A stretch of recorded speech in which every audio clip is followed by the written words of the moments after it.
I'm Richard Southern in the 680 newsroom. The Toronto stock market closing out a winning week, and Wall Street hit repeated records this week. So stocks definitely in favor. Of course, the TSX has had a tough year, but looking better lately with the price of oil trending above $50 at most times, although it closed a little bit below that $50 mark on Friday.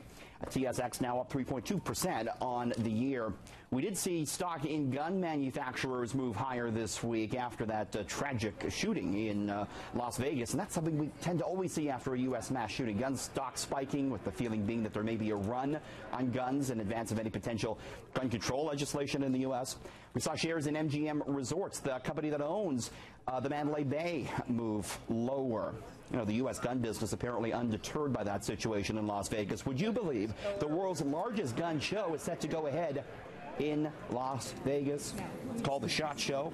It's going to go ahead in January at a convention center just a few kilometers from where Stephen Paddock opened fire on a crowd of festival goers. $6.5 million worth of guns, ammunition, and weapon-related merchandise will be on display. Sears Canada back in the news this week. The company announced plans to close a couple more stores, including stores at Fairview Mall and Scarborough Town Centre. And a group is trying to buy the troubled Sears, led by its former executive chairman, Brandon Stranzel. Sears now has just until next Friday, the 13th, to assess that bid. If no sale goes through by next Friday, we could be looking at a full-blown liquidation. The entire chain could go. Had a chance to talk to Mark Cohen, the former CEO of Sears. He headed up the company from between 2001 2004. He told me he thinks Sears is all but done. My belief is the company's essentially over. How long does it have left? In my opinion, they'll either all be gone by year-end, or if this bid is approved, they will all be gone by year-end 2018. The company began to sell off all of its underlying foundation pieces, from its credit operation to its best stores. It's now basically scraping paint off the walls and selling whatever they can get for that paint. Mr. Cohen, who's now a professor at the Columbia School of Business, also told me he thinks the Bay will be on life support soon. We have been seeing some softer earnings from Hudson's Bay.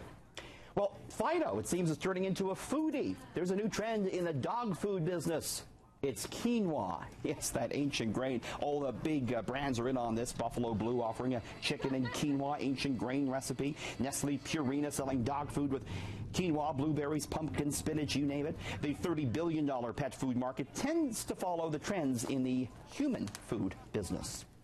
Finally, Halloween coming up. Do you have your costume yet? We're looking here at what's maybe some of the more popular costumes this year. First off, how about being fake news?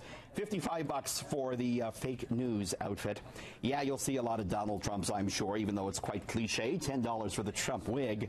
Wonder Woman will be popular, no doubt. One of the biggest hits at the box office this year. $45 for that costume. I think we'll see more Pennywise than anything else. $60 for a costume of that creepy clown. Hugh Hefner costumes might be popular. Of course, he passing away just the other week, $40 for that. And finally, pregnant Kylie Jenner. Yes, this is a costume. It includes a mini dress, a fake pregnant stomach, and an iPhone for taking selfies for $60. In the 680 newsroom, Richard Southern, City News.